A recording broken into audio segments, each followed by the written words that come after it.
Saving Private Ryan is a 1998 American epic war drama film set during the invasion of Normandy in World War II. Directed by Steven Spielberg and written by Robert Rodat, the film is notable for its graphic and realistic portrayal of war, and for the intensity of its opening 27 minutes, which includes a depiction of the Omaha Beach assault of June 6, 1944. It follows United States Army Rangers Captain John H. Saving Private Ryan received universal critical acclaim, winning several awards for film, cast, and crew, as well as earning significant returns at the box office. The film grossed $481.8 million worldwide, making it the second highest-grossing film of the year. The Academy of Motion Picture Arts and Sciences nominated the film for 11 Academy Awards. Spielberg's direction won him a second Academy Award for Best Director, with 4 more awards going to the film. Saving Private Ryan was released on home video in May 1999, earning another $44 million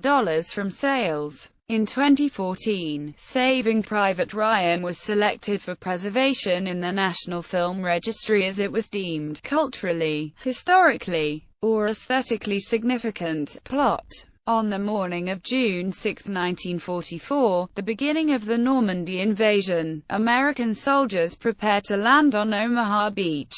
They suffer heavily from their struggle against German infantry, machine gun nests, and artillery fire. Captain John H. Miller, a company commander of the 2nd Ranger Battalion, survives the initial landing and assembles a group of his Rangers to penetrate the German defenses, leading to a breakout from the beach. In Washington, D.C., at the U.S. War Department, General George Marshall is informed that 3 of the 4 brothers of the Ryan family were killed in action and that their mother is to receive all 3 telegrams in the same day. He learns that the 4th son, Private First Class James Francis Ryan, is a paratrooper and is missing in action somewhere in Normandy. Marshall, after reading Abraham Lincoln's Bixby letter, orders that Ryan must be found and sent home immediately. 3 days after D-Day, Miller receives orders to find Ryan and bring him back from the front. He assembles 7 men from his company, TSGT. Mike Horvath, Privates Richard Ribin, Stanley Mellish, Adrian Capazzo, Danny Jackson, Medic Erwin Wade, and T5 Timothy Upham, a cartographer who speaks French and German, loaned from the 29th Infantry Division. Miller and his men move out to Nerville. There, they meet a platoon from the 101st Airborne Division, and Capazzo dies after being shot by a sniper. Eventually, they locate a Private James Ryan, but soon learn that he is not their man. They find a member of Ryan's regiment who informs them that his drop zone was at Vierville and that his and Ryan's companies had the same rally point. Once they reach it, Miller meets a friend of Ryan's, who reveals that Ryan is defending a strategically important bridge over the Murderette River in the town of Ramel. On the way to Ramel, Miller decides to neutralize a German machine gun position, despite the misgivings of his men. Wade is fatally wounded in the ensuing skirmish, but Miller, at Upham's urging, declines to execute a surviving German and sets him free on condition that he give himself up as a prisoner of war to the first Allied unit he encounters. No longer confident in Miller's leadership, Ribin declares his intention to desert the squad and the mission, prompting a confrontation with Horvath. The argument heats up until Miller diffuses the situation by disclosing his background in civilian life, about which the squad had earlier set up a betting pool. Ribin then reluctantly decides to stay. Upon arrival at Ramel, Miller and the squad come upon a small group of paratroopers commanded by a Corporal Henderson, one of whom is Ryan. Ryan is told of his brother's deaths, the mission to bring him home, and that 2 men had been lost in the quest to find him. He is distressed at the loss of his brothers, but does not consider it fair to go home. Asking Miller to tell his mother that he intends to stay with the only brothers he has left, Miller decides to take command and defend the bridge with what little manpower and resources are available, using his own men and the accompanying paratroopers.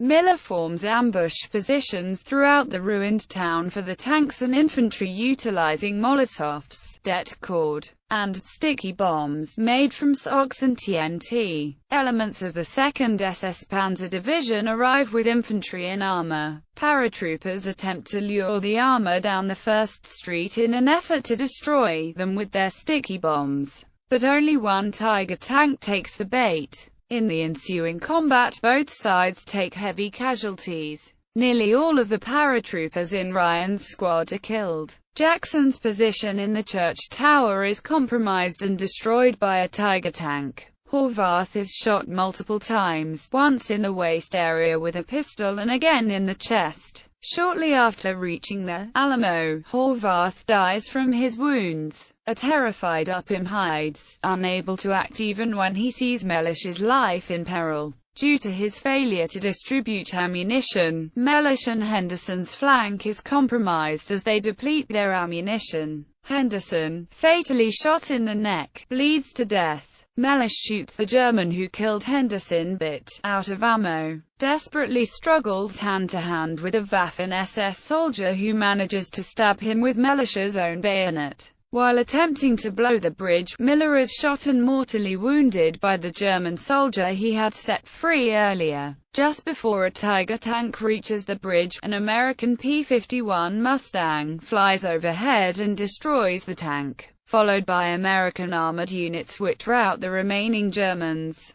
The German infantryman who killed Miller raises his hands in surrender to a now furious Upham, but Upham, enraged at his treachery, shoots him, and lets the other surviving Germans flee in panic. Reiben and Ryan are with Miller as he dies and says his last words, "James, earn this. Earn it." In the present day, an elderly Ryan and his family visit the Normandy American Cemetery and Memorial. Ryan stands at Miller's grave and asks his wife to confirm that he has led a good life, that he is a good man, and thus worthy of the sacrifice of Miller and the others. His wife replies, "You are." At this point, Ryan stands at attention and delivers a salute toward Miller's grave. Cast: Tom Hanks as Captain John H. Miller, Company Commander, 2nd Ranger Battalion, U.S. Army. Edward Burns as Private First Class Richard Reiben, a bar gunner. Tom Sizemore as Technical Sergeant Mike Horvath.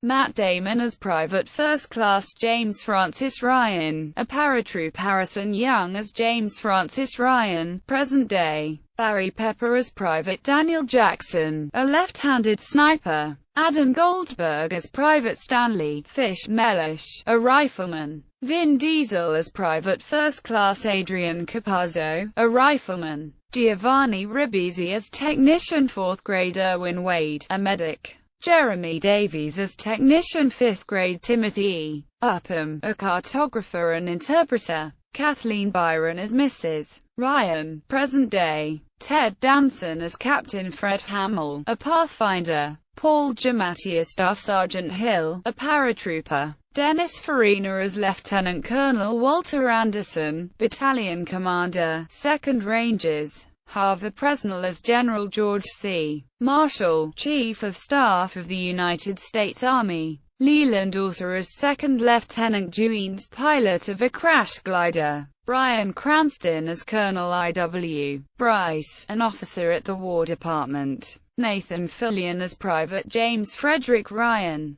Max Martini as Corporal Henderson, ranking paratrooper at Rammel. Dmitry Goritsis as Private Parker, a paratrooper at Rammel. Joerg Stadler as Steamboat Willie, a German soldier. Dale Dye as a War Department colonel. Production development. In 1994, Robert Rodat saw a monument in Putney Corners, New Hampshire, memorializing Americans who were killed from the American Civil War to the Vietnam War. He noticed the names of 8 siblings who died during the American Civil War. Inspired by the story, Rodat did some research and decided to write a similar story set in World War II. Rodat's script was submitted to producer Mark Gordon, who liked the story but only accepted the text after 11 redrafts. Gordon shared the finished script with Hanks, who liked it and in turn passed it along to Spielberg to direct. A shooting date was set for June 27, 1997.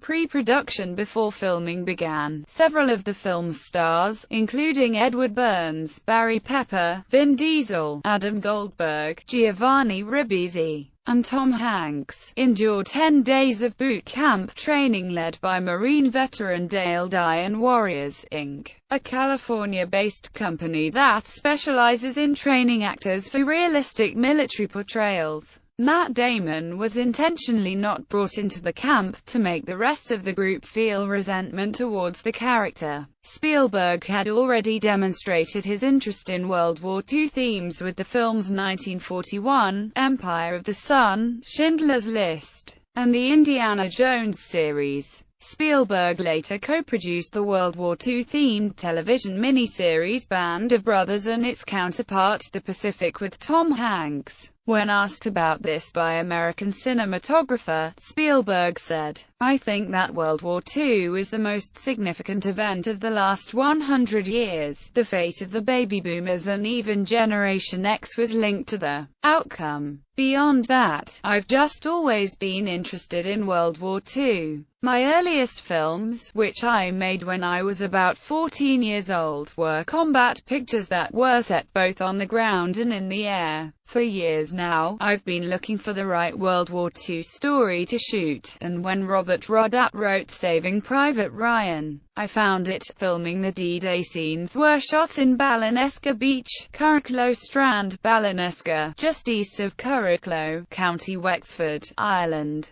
Filming began June 27, 1997, and lasted for 2 months. Some shooting was done in Normandy, for the Normandy American Cemetery and Memorial in Colville-sur-Mer and Calvados. Other scenes were filmed in England, such as a former British aerospace factory in Hatfield, Hertfordshire, Tame Park, Oxfordshire, and Wiltshire. Production was due to also take place in Seaham, County Durham, but government restrictions disallowed this. Portrayal of history. Saving Private Ryan has received critical acclaim for its realistic portrayal of World War II combat. In particular, the sequence depicting the Omaha Beach landings was named the best battle scene of all time by Empire magazine and was ranked #1 on TV Guide's list of the 50 greatest movie moments. The scene cost $12 million and involved up to 1,500 extras, some of whom were members of the Irish Reserve Defence Forces.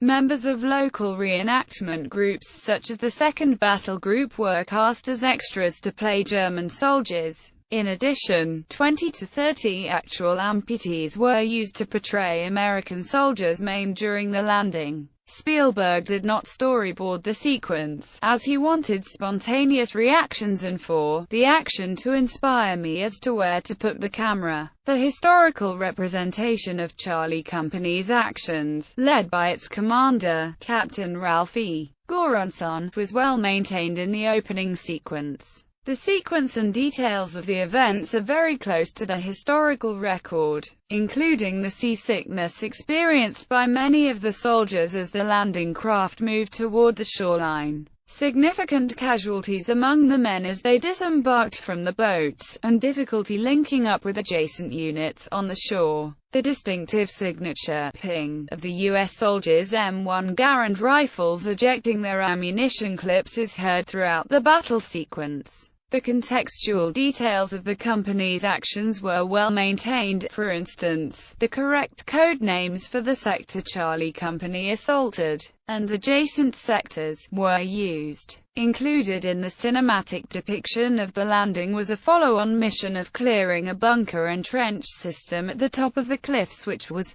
not part of the original mission objectives for Charlie Company, but which they did undertake after the assault on the beach.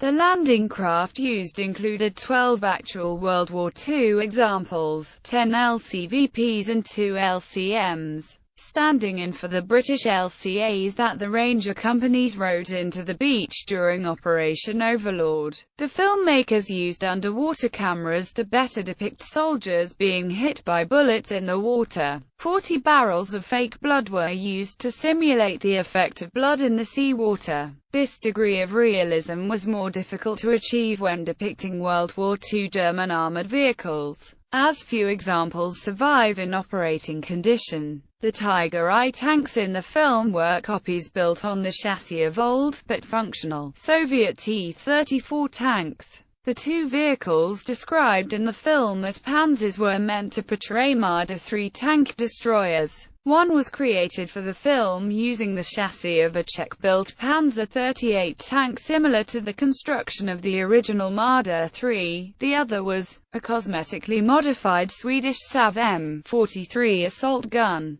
which also used the 38 chassis. Inevitably, some artistic license was taken by the filmmakers for the sake of drama, distorting the historical veracity of the film's presentation. There are strategic and operational, as well as tactical flaws in the film's depiction of the Normandy campaign. There is a strategic problem in that at the time of the mission, American forces from the two American beach areas, Utah and Omaha, had not yet linked up.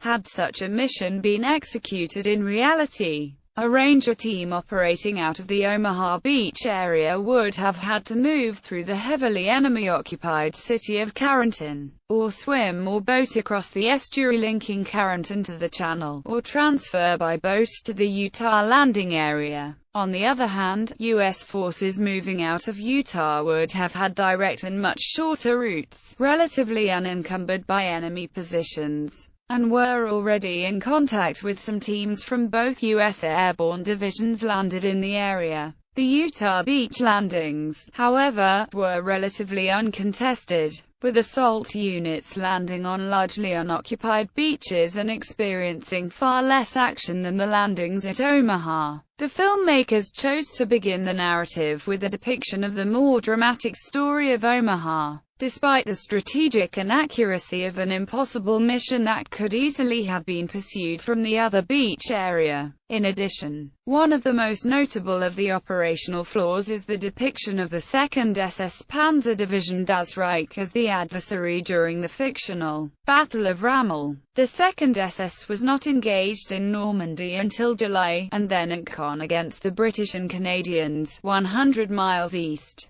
Furthermore, the murder at river bridges were not an objective of the 101st Airborne Division but of the 82nd Airborne Division, part of Mission Boston. Much has also been said about various tactical errors made by both the German and American forces in the film's climactic battle. Spielberg responded, saying that in many scenes he opted to replace sound military tactics and strict historical accuracy for dramatic effect. Some other technical errors were also made, often censored, including the mistaken reversed orientation of the beach barriers, the tripod obstructions with a mine at the apex, to achieve a tone and quality that was true to the story as well as reflected the period in which it is set. Spielberg once again collaborated with cinematographer Janusz Kaminski, saying, "Early on, we both knew that we did not want this to look like a Technicolor extravaganza about World War II,